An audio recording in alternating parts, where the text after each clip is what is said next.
le préparer ne veut pas dire ignorer le passé. Nous avons créé un verger dans lequel vous trouverez différentes variétés de pommiers qui, si nous ne prenons pas garde, disparaîtront. Nous espérons que ce verger deviendra, comme les bords de Sarthe, un lieu de promenade très apprécié dans lequel vous pourrez ramasser des pommes et découvrir ou redécouvrir des saveurs. 2017 verra la construction de la maison d'accueil temporaire avec la Fédération du Crédit Mutuel et la mise en place du projet de financement du pôle de santé d'Alençon avec ses 4 antennes, 2 sur Alençon, une à Saint-Germain et une à Damilly. C'est un dossier qui me plaît bien parce que finalement le travail avec la commune centre et les 2 communes périphériques les plus importantes de la communauté urbaine. Disons que ce soir, on est en période de vœux. Est-ce que c'est des prémices? Ça pourrait être les prémices à un plus grand rassemblement pour donner la force à une ville-centre au sein de notre intercommunalité. Ces projets dont nous parlons depuis plusieurs mois sont des projets structurants qui nécessitent beaucoup de réunions, des négociations, ce qui représente beaucoup de temps et d'énergie pour les faire aboutir. La conduite de tels projets se fait toujours à un rythme particulier. On a parfois l'impression que rien n'avance, puis les choses s'accélèrent. À d'autres moments, on craint que le projet ne voit jamais le jour, puis les conditions de réalisation se mettent en place. Je pense qu'il convient, et c'est la volonté, je crois que c'est le souci qui anime tout le conseil municipal de Saint-Germain, je crois qu'il convient non seulement d'être patient, mais également d'être déterminé.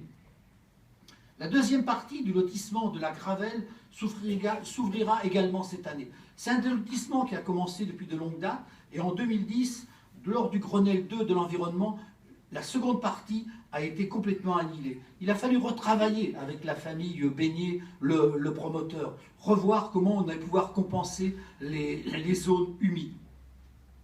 Et nous allons travailler à permettre un accès à partir du rond-point du Petit Cassard pour que les rues de la campagne, les rues du Champ-Beaumont ne soient pas engorgées.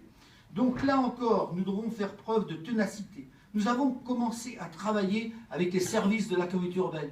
Et je salue le directeur des services de l'urbanisme présent ce soir pour la mise en place d'une participation, je ne vais pas rentrer dans les termes techniques, mais d'une participation du lotisseur à cette nouvelle voie. Et je sais que je pourrais compter sur le président Joachim Peuillet aussi pour compter sur ce soutien sur ce dossier. En 2017 seront réalisés des travaux de mise aux normes de la mairie pour les personnes à mobilité réduite. Et à l'occasion de ces travaux, nous améliorerons aussi l'isolation, un certain nombre de données. C'est vrai qu'à la chance à mairie, on a une belle mairie, mais notre mairie, elle a pris de l'âge, donc il y a besoin aussi qu'elle soit rénovée à un certain moment. 2017 reverra la réhabilitation du tennis couvert avec un changement de toiture et de couverture. Ce changement de couverture va nous contraindre à refaire entièrement l'éclairage. Donc ce sera un chantier quand même important, et je crois que s'il y a des membres, des personnes qui fréquentent le tennis couvert de Saint-Germain, il faut qu'elles soient rassurées. On n'allait pas les laisser tomber non plus. Et puis nous, c'est important aussi de garder, de conserver un bâtiment.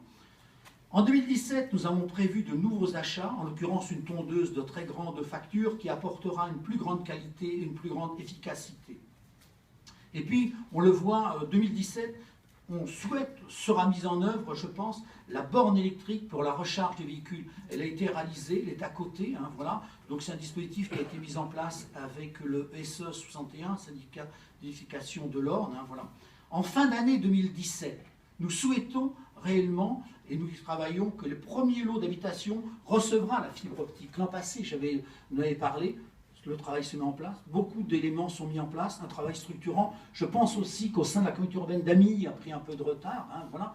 Et donc nous, on verra les premières maisons en 2017. Ce que je peux vous dire ce soir, et on l'avait dit je pense l'an dernier, mais peut-être pas,